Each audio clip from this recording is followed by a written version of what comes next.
열왕기하 20장 1절에서 6절까지 말씀 우리 한 목소리로 합독합니다.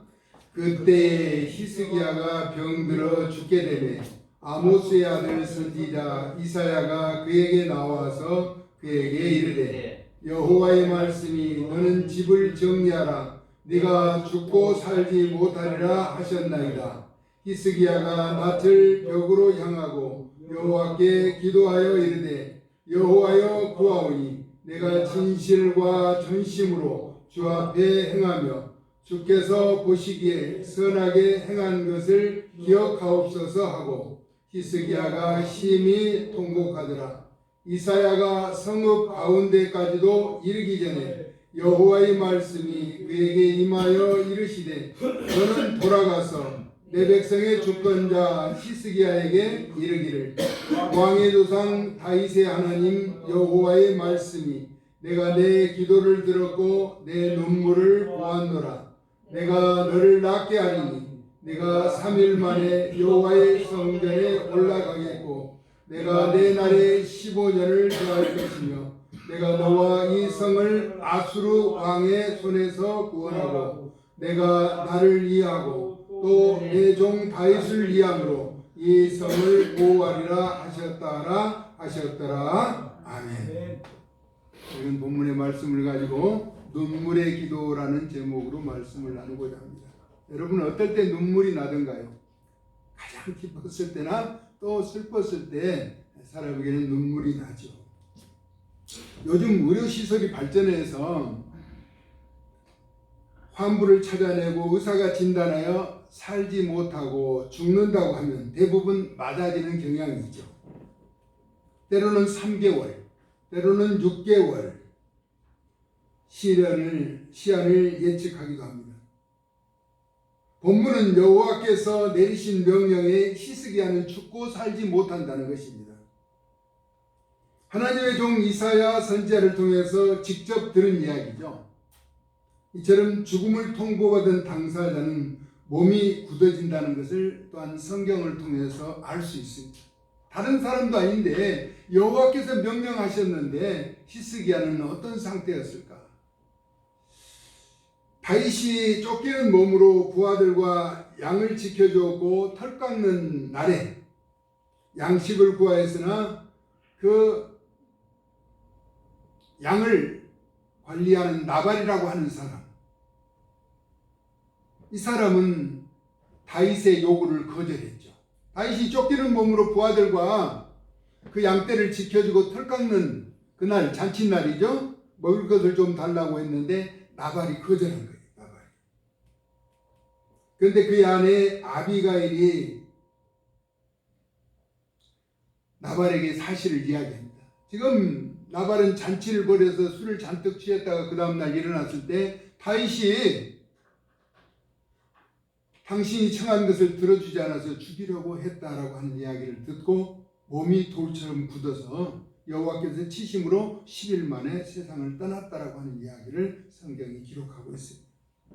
죽는다라고 하는, 쫓기는 다윗에게도 그 말을 듣고도 몸이 굳어서 죽었는데 하나님께서 죽고 살지 못한다라고 하는 이야기를 들었던 히스기야. 그러면 히스기야는 어떤 사람이었는가? 우리가 보면은 아브라함과 다윗의 자손 예수 그리스도의 계보라 하는 가운데 아브라함이 이삭을 낳았고 이삭이 야곱을 낳고 야곱은 유다와 그의 형제를 낳고 유다는 다말에게서 베레스와 세라를 낳고 베레스는 헤스론을 낳고 헤스론은 남을 낳고 남은 아비나답을 낳고 아비나답은 나손을 낳고 나손은 살몬을 낳고 살몬은 나합에게서 보아스를 낳고 보아스는 누색에서 오벳을 낳고 오벳은 이새를 낳고 이새는 다윗 왕을 낳았다라고. 다윗은 우리아의 아내에게서 솔로몬을 낳는다고. 솔로몬은 느호보암을 낳고 느호보암은 아비야를 낳고 아비야는 아사를 낳고 아사는 여호사밧을 낳고 여호사밧은 요람을 낳고 요람은 우시야를 낳고 우시야는 요담을 낳고 요담은 아하스를 낳고 아하스는 히스기야를 낳고 히스기야는 므낫세를 낳고 므낫세는 아몬을 낳고 아몬은 요시야를 낳는다. 이 족보. 그러니까 다윗에서부터 히스기야까지는 10대 손이에요. 10대. 다윗으로부터도 10대라는 것이죠. 그 이후로도 계속 지금 이제 족보가 이어지는데 왜 족보를 이야기하냐면 다윗의 계보를 토한 히스기야. 이스라엘은 북이스라엘과 남유다로 갈라지잖아요. 북이스라엘은 여로보암이 10지파를 데리고 그리고 남유다를 비롯한 남유다는 2지파를 데리고 솔로몬의 아들 르호보암이 이끌어가잖아요. 그래서 북이스라엘은 먼저 멸망하죠. 남유다에 비해서. 그래서 이렇게 북이스라엘은 멸망의 길로, 다윗의 길은 영광의 길로 이렇게 나뉘게 되는 것이죠. 그 영광의 길에 다윗의 계보를 따라서 난 히스기야. 히스기야는 의로운 왕이었어요. 하나님께 기쁨과 영광을 드렸던 그런 왕인데 지금 죽고 살지 못한다는 것입니다. 그것도 누구를 통해서? 하나님의 종 이사야를 통해서 그 사실을 전달받게 되죠. 히스기야 시대는 당시 아수르라고 하는 지금 이라크죠. 이라크에서 수많은 군대가 쳐들어와서 풍전등화와 같은 그런 상황이었어요. 지금 나라를 지켜야 하는 그런 위기 상황에 또 히스기야는 죽고 살지 못한다는 통보를 받게 되었다라고 하는 것이죠. 엎친 데 덮친 격이 된 것입니다. 조금 이제 긴장을 풀기 위해서 히스기야는 잠시 있다 이야기하고 하나님의 사람 한나는 자녀를 간구하기로 기도를 하는데 엘가의 아내 한나는 아이를 갖지 못함으로 불임나의 격동함이 있었다. 다시 말하면 본처가 있는데 후처가 들어와서 후처가 아이를 낳고 본처를 괴롭히는 그런 상황이었죠. 그래서 한나는 그 고통 속에서 하나님께 간절히 기도하며 아들을 주시면 하나님께 바치겠다고 서원하여 이루어지는 일이죠. 한나는 하나님의 역전 드라마를 펼친 주인공이기도 하죠. 당시 엘리 제사장은 한나에게 포도주를 끊으라고 할 정도로, 그러나 한나는 자신의 억울함을 통한하기 위해서 하나님과 통했다라고 이야기합니다. 다시 말하면 만왕의 왕이신 하나님이 계신데 이스라엘은 눈에 보이는 왕을 요구했다. 전능하신 하나님을 의지하지 않고 눈에 보이는 왕을 구했을 때 한나는 본처이면서도 자녀가 없어서 어쩌면 하나님과 마음이 같은 일치된 공감된 마음을 갖게 된 것이죠. 그래서 간절히 기도해서 한나를 통해서 사무엘이라고 하는 아이가 태어나서 마지막 사사이고 최초의 선지자로서 왕정 시대를 이끌어 나가는 귀한 일에 쓰임받게 되는 것이죠. 한나는 눈물을 흘리면서 하나님 앞에 기도했던 사람이라는 것이죠. 이스라엘의 2대 왕으로 세워진 다윗의 기도는 현실을 감추지 않았다라고 하는 것입니다. 바세바 사건으로 회개의 기도를 올렸다는 것입니다. 시편 51편 10절에 하나님이여 내 속에 정한 마음을 창조하시고 내 안에 정직한 영을 새롭게 해달라고 이야기하죠. 그리고 시편 6편 6절에는 내가 탄식함으로 피곤하여 밤마다 눈물로 내 침상을 띄우며 내 요를 적시나이다. 다윗은 자신의 잘못을 회개하며 침상을 띄울 정도로 눈물을 흘리면서 기도했던 사람이라는 것입니다. 다윗은 비록 범죄하며 부족했지만 하나님의 마음에 합한 성군으로 살아갔던 것이죠. 왕이었으면서도 눈물을 흘리면서 하나님 앞에 기도했던 다윗. 그런 다윗의 아름다운 신앙의 모습을 닮은 사람이 히스기야입니다. 그러면 죽음을 통보받은 히스기야는 어떻게 기도했냐는 것입니다. 눈물의 기도인데 보통은 포기할 것이지만 히스기야는 하나님 앞에 내어놓을 것이 있었다는 것이죠. 하나님 앞에 울면서도 나는 하나님 앞에 이렇게 살았습니다 라고 내놓을 것이 있었다는 것이죠. 다윗의 길로 행하며 따라갔다는 것이죠. 세상의 멸망의 길을 택하지 않고 하나님의 마음에 합한 다윗의 길을 택하며 살아갔던 히스기야. 다시 말하면 하나님 앞에 나는 이렇게 살았습니다 하고 내놓을 것이 있었다라고 하는 것이죠. 그래서 열왕기하 18장 3절에서 6절은 이렇게 말합니다. 히스기야가 그의 조상 다윗의 모든 행위와 같이 여호와께서 보시기에 정직하게 행하여, 악한 왕들도 많은 가운데 여호와 앞에서 정직하게 행했다는 것입니다. 그가 여러 산당을 제거하며 주상을 깨뜨리고 아세라 목상을 찍으며 우상을 박살낸 것이죠. 하나님만을 섬기기 위해서 잘못된 산당이나 우상, 목상을 다 깨뜨리고 찍어버렸다는 것입니다. 그리고 모세가 만들었던 놋뱀을 이스라엘 자손이 이때까지 향하여 분향함으로 그것을 부수고 하나님만을 바라보도록 한 것이죠. 히스기야가 이스라엘 하나님 여호와를 의지하였는데 그의 전후 유다 여러 왕 중에 그러한 자가 없었다라고 말하고 있습니다. 곧 그가 여호와께 연합하여 그에게서 떠나지 아니하고 여호와께서 모세에게 명령하신 계명을 이행하였던 왕이라는 것입니다. 그러니까 하나님 앞에 내놓을 신앙의 모습이 있었다라고 하는 것이죠. 그런 히스기야가 죽음을 통보받고는 어떻게 했냐면 벽면을 향해서 기도했던 게 벽. 왕이었으니까 수많은 여러 가지 방법을 동원해서 자기가 살려고 노력할 수도 있었지만은 다 물리치고 벽. 왕궁의 벽이 얼마나 튼튼했겠어요. 그것을 향해서 기도했다는 것입니다. 하나님만을 바라보았다는 것이죠. 내용은 그동안 믿음의 선한 행적을 알아달라는 것입니다. 진실과 전심으로 주 앞에 행한 것. 진실과 전심. 전심은 하나님 앞에, 진심은 사람 앞이라고 하죠. 근데 진실과 전심으로 주 앞에 행한 것과 주께서 보시기에 선한 것을 기억해달라는 것입니다. 그러니까 앞서 얘기했던 것처럼 히스기야는 산당을 깨뜨리고 주상을 부수면서 목상을 찍어버리고 아세라상을 깨뜨려버리고 하나님만을 바라보도록 한 신앙, 모세가 명령한 것을 다 지켜 행하고 다윗의 길을 쫓아 행하였던 그것을 기억해달라고 여호와 앞에 기도하고 있는 것이죠. 그리고 뭐라고 했냐? 심하게 통곡했다라고. 심하게 통곡했다.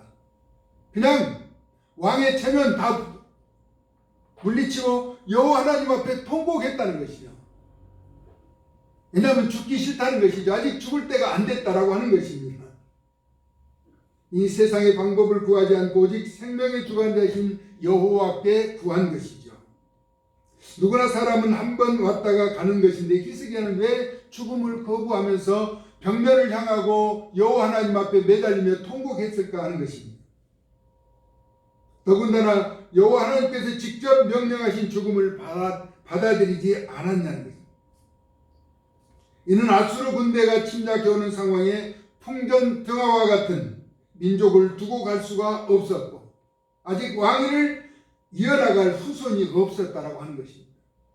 그래서 절박한 히스기야의 기도를 들으신 하나님은 이사야가 성읍 가운데 나가기도 전에 내 백성 주권자 히스기야에게 내 조상 다윗의 하나님 여호와께서 말씀하신 내용을 전하도록 하죠. 내가 너의 기도를 들었다라고. 하나님은 우리의 기도를 들으신다는 것입니다. 히스기야의 기도를 들었고 내 눈물을 보았다라고. 통곡하며 눈물을 흘리는 것을 보았다는 것입니다. 그래서 내가 너를 낫게 하리라. 여호와께서 병들어 죽게 된 히스기야를 낫게 해주시겠다는 것입니다. 그러면서 네가 3일 만에 여호와의 성전에 올라가게 하고 그 수한을 15년을 연장해 주시겠다고 약속하십니다. 지금 죽고 살지 못한다고 말씀하신 죽음의 선고를 내리시는 것을 철회하시고 살려주시는데 15년 동안을 15년이면 어떻게 되죠? 15년 5년이 3번 15년을 연장해 주시겠다는 것입니다. 그러면서 히스기야에게 증표를 보여주시겠다는 것은 우주의 화려한 쇼를 보여주시겠다는 것이었습니다. 대안으로 시계를 움직이는 일령표. 요즘은 시계가 있으니까 아는데 저는 시계표가 이렇게 해가 지나가는 해 그림자를 통해서 시간을 알 수 있었던데요. 그러면서 해 그림자를 앞으로 가게 하렸냐 뒤로 가게 하렸냐라고 이사야 선지자가 물었을 때 히스기야는 뭐라고 말하는가? 하나님의 시간의 일령표가 뒤로 물러가기를 원한다는 10도가 물러가기를 원한다는 것이죠. 대답은 뭐였냐면 앞으로 가는 것은 쉬우니 뒤로 가게 해달라는 요구였습니다. 앞으로 가는 것도 그렇죠. 시간을 초월해서 가는 것도 어렵지만은 지금 히스기야 입장에서는 지나간 시간을 뒤로 움직여 달라고 하나님 앞에 요구하는 것이죠. 하나님은 히스기야의 요구대로 우주를 움직이는 특별한 은총을 베풀어 주신 것입니다. 놀랍지 않아요? 여호와 하나님께서 명령하셨어요. 하나님의 종 이사야를 통해서 너는 죽고 살지 못한다. 집을 정리해라. 라고 했는데 히스기야는 그대로 벽면을 향하고 진실과 전심으로 여호와 하나님 앞에 행한 것, 선한 것을 기억해달라고 눈물로 통곡했다는 것입니다. 그러자 이사야 선지자가 그 성읍을 빠져나가기 전에 하나님은 그에게 응답해 주셨습니다. 내가 그의 기도를 들었다라고 말합니다. 히스기야의 기도가 여호와 하나님 보시기에 합당한 기도가 된 것이죠. 그리고 그 흘리는 통안의 눈물을 보았다는 것입니다. 그래서 낫게 해주시고 증표를 보여주시는데 해시계가 뒤로 가는 은총을 베풀어 주시겠다는 우주를 뒤로 움직이는 놀라운 역사를 한 사람의 기도를 통해서 나타내 주셨다는 것입니다. 그는 하나님 앞에 내놓을 카드가 업적이 있었다라고 하는 것입니다. 진실과 전심으로 행한 선한 일, 오직 자기가 믿는 하나님께 벽면을 향하고 통곡하였다라고 하는 히스기야 기도는 본받을 만합니다. 통곡하는 눈물의 기도는 이러한 능력이 동반된다라고 하는 것입니다. 여러분, 자녀들이 울면 어때요? 자녀들이 눈물을 흘리면 부모의 마음은 약해지잖아요. 반드시 이것을 해달라고 이야기하면 거절할 수 없는 것이 부모의 마음인 거죠. 우리 하나님, 다른 사람도 아닌 왕이 체면 다 버리고 하나님 앞에 통곡하는 거예요. 쉽지 않은 일이에요. 세상에 다른 방법을 쓰려고 노력할 수도 있어요. 그러나 히스기야는 하나님이 어떤 분인가를 누구보다도 잘 알았기에 벽면을 향하고 오롯이 자신의 돌아온 그 개혁을 한다는 것이 쉽지 않잖아요. 산당을 부수고 우상을 깨트리 버리고 옳고 바른 길로 가도록 하는데 얼마나 많은 반발이 있어요. 그러나 앞서 조건을 이야기한 것처럼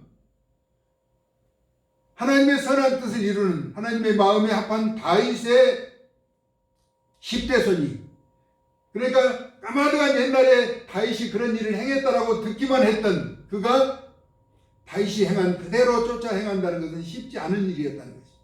여호와 하나님을 그렇게 믿고 찾았던 그는 이제 15년이라고 하는 수완을 연장받게 되는 것이죠. 그러면 왕들의 눈물은 들으시고 보통 일반 사람들의 눈물은 잘 안 보시는가? 우리 하나님은 누구든지 눈물을 흘리는 기도를 외면하지 않으신다라고 하는 것입니다. 사라에게 벗어난 비천한 여종 하갈이, 가죽 부대에 물을 가지고 나가서 이스마엘과 나가서 지금 광야를 지내다가 그 가죽의 주머니에 있는 물이 다 떨어지고 이제 목말라 죽게 생겼을 때 통곡하잖아요. 통곡. 하갈의 눈물을 보시고 하나님께서는 이스마엘에게 큰 민족을 허락해 주시겠다라고 이야기하시는 것을 바라보게 됩니다. 적자, 그러니까 정통은 이삭이지만 몸종을 통해서 태어난 이스마엘에게도 큰 민족을 허락해 주시겠다는 것은 하갈의 통곡하는 눈물 때문이었다라고 하는 것을 알 수가 있는 것입니다. 심한 통곡의 기도를 외면하신 것은 죄악 가운데 있는 우리를 사랑하시기 때문에 우리 예수님의 통곡은 외면하셨습니다. 왜냐하면 예수님이 흘리는 그 눈물의 통곡은 우리를 살리시고자, 죄악을 용서하시고자, 십자가에 제물로 내어놓으시고자 외면하셨다는 것입니다. 히스기야서 5장 7절에서 8절은 그렇게 말합니다. 그는 육체에 계실 때 자기 죽음에서 능히 구원하실 이에게 심한 통곡과 눈물로 간구와 소원을 올렸고 그의 경건하심으로 말미암아 들으심을 얻었느니라. 그가 예수님을 말하면서 아들이시면서도 받으신 고난으로 순종함을 배워서 온전하게 되었다라고 말씀하고 있습니다. 그러므로 우리는 믿음의 주여 또 온전하게 하시는 예수를 바라보면서 우리의 삶에 때로는 처절한 고통과 아픔이 있을 때는 눈물로 하나님 앞에 기도하며 나아갈 때, 우리 하나님은 때로는 금식하며 작정하며 기도할 때 우리를 외면하지 않으시고 우리의 간구에 귀를 기울여 주신다라고 하는 것이죠. 어느 교회에 세 사람만이 예배를 드리는 것이 오래되었는데 교회 문을 닫을 수 없었다라고 하는 것이죠. 의지할 수 없고 오직 주님 바라보며 사는 그들에게 큰 위로가 되는 교회, 하나님께서 크신 은총을 베풀어 주셔서 회복해 주셨다는 이야기를 들을 수 있습니다. 수많은 사람들이 몰려서 함께 기도하는 것도 중요하지만 두세 사람이 내 이름으로 모인 곳에 내가 그들과 함께 계시겠다고 우리 주님은 약속하셨거든요. 우리의 기도를 들으신 하나님을 찬양하면서 눈물로 하나님 앞에 고백해서 죽음의 위기를 넘기고 수완을 15년을 연장받아서 자신의 대를 이을 왕이 므낫세를 출산했던 히스기야. 그런데 안타깝게도 히스기야의 그 아들 므낫세는 55년 동안 이스라엘에서 가장 오래된 왕정을 펼쳤지만은 여호와의 보시기에 악한 행동을 펼쳤다라고 성경은 또한 그를 평가하고 있습니다. 우리의 눈물의 기도, 하나님 앞에 옳고 바른 행실이 우리 자녀손들을 통해서 하나님 앞에 인정받는 자들이 될 수 있도록 선한 영향력을 끼치는 하나님의 사람들 되어질 수 있기를 예수 그리스도의 거룩하신 이름으로 축복합니다. 아멘. 살아서 역사하시는 고마우신 하나님 은혜와 사랑 무한히 감사를 드립니다. 모든 영광을 하나님 아버지께만